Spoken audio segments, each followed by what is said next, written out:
आज हम करेंगे कितने प्रकार के इनोवेशंस होते हैं। मोस्टली एक मैट्रिक्स के हिसाब the mostly we consider the 4 type of innovation which is there. सबसे पहले हम कह सकते हैं एक ब्रेक थ्रू इनोवेशन, मतलब कि कुछ ऐसा हुआ जो कि बहुत ही यूनिक है या फिर बहुत ही ऐसा जो कि हमारे मार्केट में पहले नहीं था, उसको हम कहते हैं ब्रेक थ्रू इनोवेशन। जैसे कि ये जो इलेक्ट्रिक कारें आ रही हैं, मतलब कि जो कार या फिर ट्रक या फिर स्कूटी जो कि बिजली की सहायता से चलती है। नॉर्मली हमने देखा है कि हमारे यातायात का जो ये जो कार होती है या ट्रांसपोर्टेशन वाला होता है, they run on the diesel and the petrol. But ये जो इलेक्ट्रिक कार है जो कि बिजली से चलेंगी, इनका पूरा मॉडल क्या होगा, that is conceive which is very unique, जो ऐसा पहले कभी नहीं था। इसको कहते हैं ब्रेक थ्रू इनोवेशन। सब कुछ by the use of some kind of technology और some kind of something which is unique, which is not there in the market, is called as the breakthrough innovation. The second one is the incremental innovation. In that sense, what is incremental? मतलब कि जैसे कि आपने एक product आपने बना दिया, अभी वो काफ़ी यूनिक है, काफ़ी अच्छा है, कस्टमर्स का रिस्पॉन्स काफ़ी अच्छा है और वो उसको यूज़ करके भी खुश हो रहे हैं। लेकिन क्या होता है, एक पर्टिकुलर में भी 5 साल 6 साल के बाद में जब वो उसको यूज़ करने लग जाते हैं तो they are very use to of such kind of innovation, तो वो उसका बिहेवियर बन जाता है। अब customers look for some other kind of option जो उससे बेहतर हो या फिर उसका सब्सटीट्यूट हो या फिर उसका बेहतर वर्जन हो। तो उसको इन ऑर्डर टू क्रिएट और in order to sustain that in excitement of the breakthrough innovation, you can say, we can use this terminology as the incremental innovation, जहाँ पे हर बार उसमें कुछ ऐसा एडिशन करते हैं सो दैट वो एक तरह का आप बोल सकते हैं बेहतरपन आपको और बेहतर और नयापन आपके कस्टमर्स को प्रोवाइड कर सके। जैसे कि आप देखिए, अगर मैं इसको एक एग्जांपल देना चाहूँ, पहले हमने देखा था कि हमारे पास टेलीविज़न सेट्स होते थे जो कि बड़े ही यूनिक बहुत ही बेसिक होते थे। ब्लैक एंड वाइट होता था, एक रेक्टेंगल शेप का डब्बा होगा जिसमें एक स्क्रीन होगी और उसका आप शटर बंद कर देते थे देखने के बाद में। बहुत ही बेसिक एक चैनल आता था, लेकिन and this is something which is very unique in the sense, you can say that a breakthrough kind of innovation. उससे पहले हमारे पास ऐसा कुछ नहीं था, लेकिन डेफिनेटली ये जो टेलीविज़न आया which is very unique in the sense, आप देख सकते हो उसको, आप अपने इंटरटेनमेंट के साधन को आप यूज़ कर सकते हो अपने घर पे बैठ के, which is very unique, very you can say that very breakthrough for the market which is not there in that sense. अभी क्या हो गया, आपने उसको यूज़ किया 5 साल 6 साल, लेकिन अब आपको कस्टमर्स को लगा इसमें कुछ और होना चाहिए।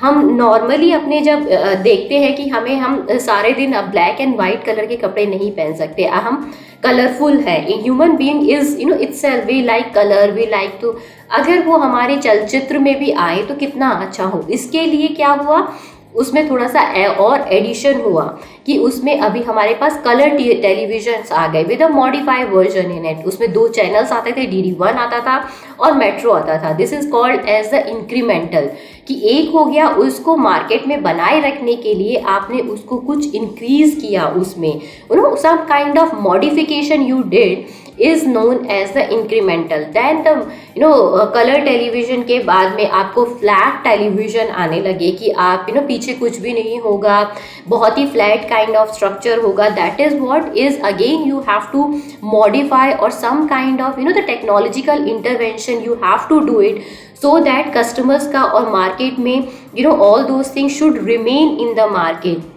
उसके बाद में अब क्या हो गया है, अभी तो वॉल पे आप फिक्स कर सकते हैं, प्लाज्मा आ गए हैं, एंड अब you can use it, you can operate your television with wifi net, जहाँ पे आप डिफरेंट काइंड्स ऑफ चीज़ें यूज़ कर सकते हैं। मतलब कि एवरी टाइम जब टेलीविजन मार्केट में आ रहा है with the different kind of increment in it is called as the incremental innovation, कि आप हर बार उसमें कुछ नया एडिशन कर रहे हैं जो कि कस्टमर्स में एक काइंड ऑफ एक्साइटमेंट क्रिएट कर सके और जो पहला मतलब कि टेलीविजन को मार्केट में सस्टेन करके रख सके is called as the incremental innovation.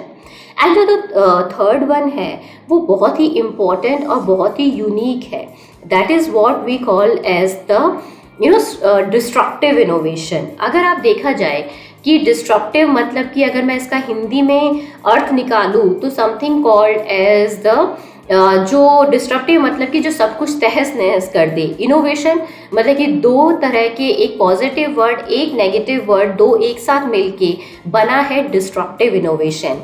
अभी क्या होता है ना, ये डिस्ट्रक्टिव और ये जो हमारे जो नए नए जो स्टार्टअप्स हैं और जो ऑर्गेनाइजेशन है, they have the power to bring this disruptive innovation into the market and change the complete dynamics of the market। जैसे कि हाँ, जैसे टेलीविज़न से ही रिलेटेड एक एग्जांपल है कि सब DD1 DD2 आता था, उसमें सारी फैमिली एक साथ बैठ के उसको देखती थी। तो इट्स जब हमारा टेलीविज़न देखने का था वो बहुत ही यूनिक और डिफरेंट काइंड ऑफ प्लेटफॉर्म था।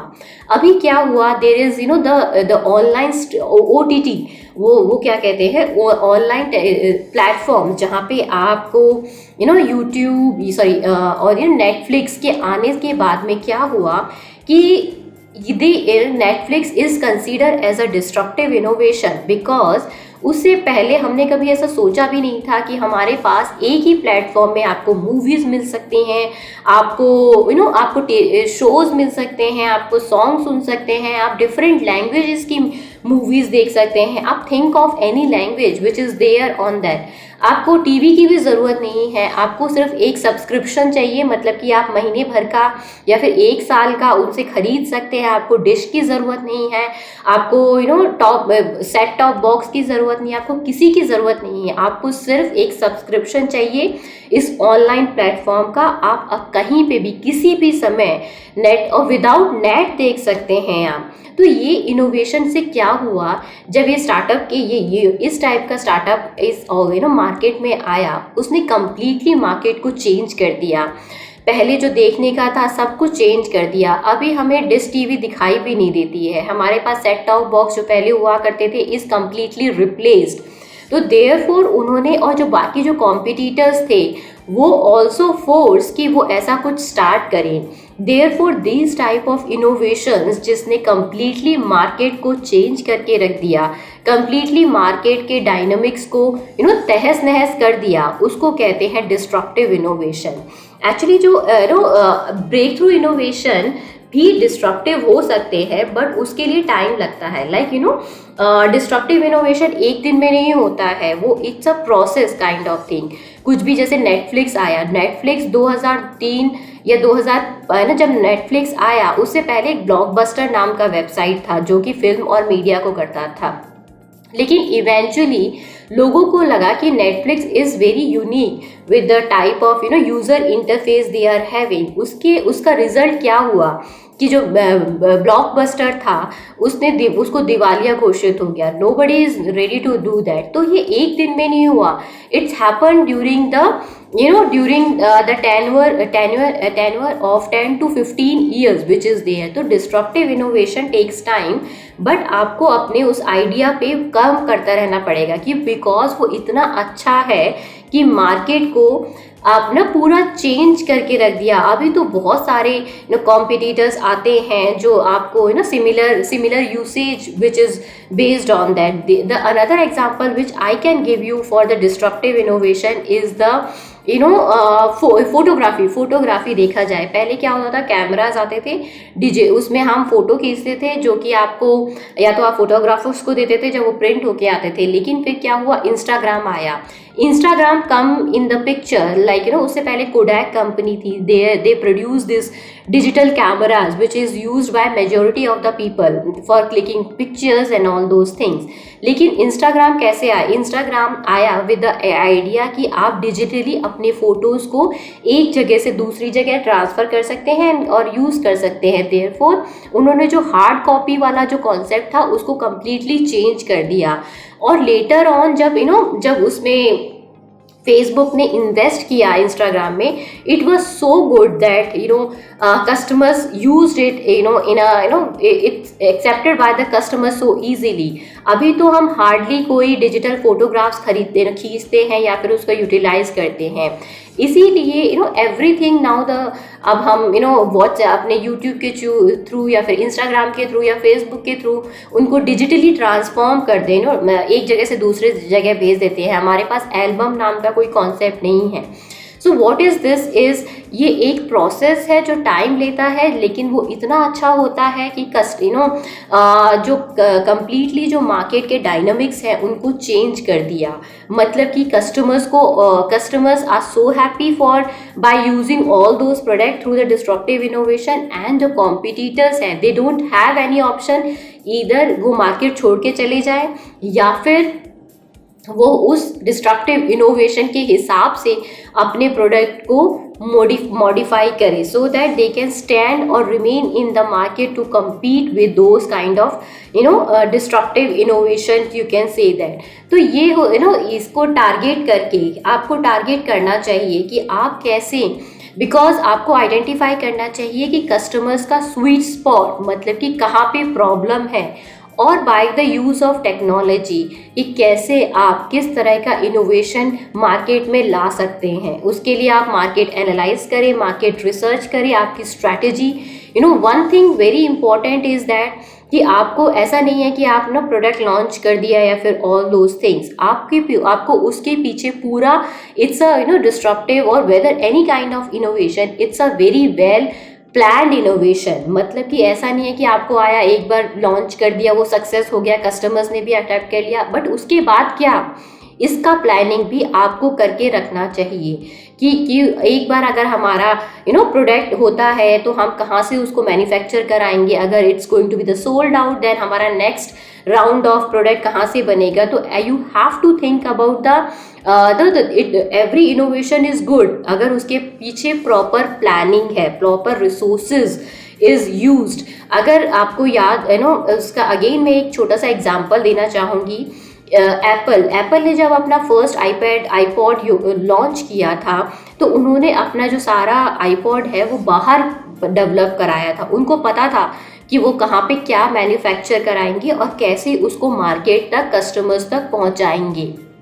सो देयरफॉर उनको all these things has to be planned very well. Therefore any startup, any innovation is good until unless there is not going to be a proper planning. Otherwise हमने देखा है कि सब कुछ होते हुए भी वो प्रोडक्ट सक्सेसफुल नहीं हो पाते। इनोवेशन अच्छा होने के बाद में भी एक कंट्री में 4 तरह के लोग होते हैं। First one is the early adopters, मतलब कि वो लोग बहुत ही, यू कैन से दैट कि उनको बहुत ही एक्साइटमेंट होता है कि कुछ भी प्रोडक्ट आ रहा है या फिर कुछ भी कुछ भी नई टेक्नोलॉजी आ रही है तो दे वांट समथिंग वो उसको यूज़ कर सके। तो ये होती है 34% ऑफ द पॉपुलेशन। अगर कहा जाए कि जो ऐसी पॉपुलेशन होती है जो उसको यूज़ करना चाहती है, उसको इन्फ्लुएंस, अर्ली अडॉप्टर्स को इन्फ्लुएंस करने के लिए जो स्टार्टअप्स होते हैं, कंपनीज होती है, वो क्या करते हैं, इन्फ्लुएंसर या फिर डिजिटल मार्केटिंग का यूज़ करते हैं, जिससे वो ज़्यादा से ज़्यादा अपने प्रोडक्ट के बारे में उसको बता सके और वो लोग यूज़ कर सके। उनको ज़्यादा इन्फ्लुएंस करने की ज़रूरत नहीं होती है।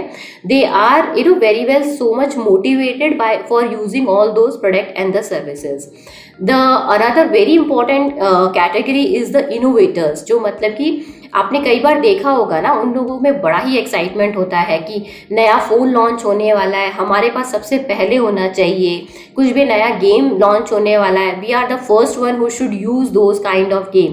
तो ये जो लोग होते हैं ना, ये टेक सेवी टाइप के लोग होते हैं जिनको बड़ा ही एक्साइटमेंट होता है कि they should be the first one who should know who should be the first one whenever any technological or the intervention or innovation is going to be there।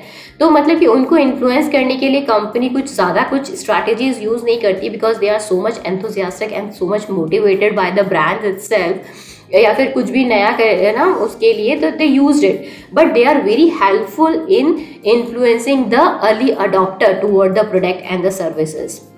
जो सेकेंड वन होते हैं, जो third one होते हैं, वो होते हैं late adopter. मतलब कि ये also comprises of the 34% of the population.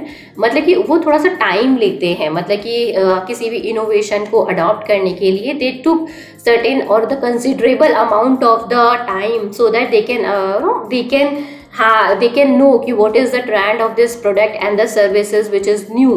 तो कई बार उनके लिए कंपनीज क्या देखती हैं, दे आपने देखा होगा बहुत ज़्यादा फीडबैक या फिर ऑल दो सर्विसेज विच इज़ देयर। ये जो फीडबैक है that is also helpful in converting the early adopter toward the any product and the services which these are using.